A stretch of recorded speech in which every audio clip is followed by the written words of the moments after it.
Tak prvé som bola v Lohovci a tam som prišla proste mladá, akože, ešte ani 17-ročná som prišla.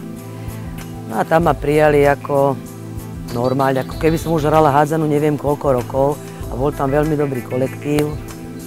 Potom som išla chvíľu skúsiť do Trenčína, no ale tam som bola málo, lebo sa mi tam nepáčilo. Neviem prečo, je to môj rodný kraj, ale sa mi tam nepáčilo. Tak potom som išla do Prešova a tam to bolo to isté, tiež veľmi dobrý kolektív sme tam boli. Všetko už také mená hádzanárske tam boli a takže tam som mala 3 tituly, majstra republiky som získala. Mám kopu zážitkov a bolo to proste dobré.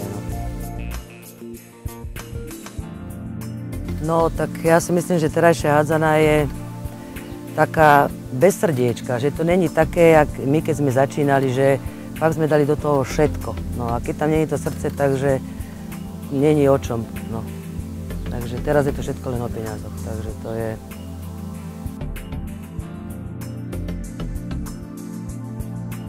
No, bol tam hlavne smútok, plač po tej olympiáde, lebo tam sme mohli prísť k medaile a sa stalo, čo sa stalo vtedy, tak už sa to nedá vrátiť a každá olympiáda má niečo do seba. A každý športovec proste túži sa dostať na tú olympiádu. To je vrchol každého športovca, si myslím. No a až na tie výsledky, čo sme tam akože, uhrali, no však nebolo to až také najhoršie ani najlepšie, no ale tak aspoň je na čo spomínať.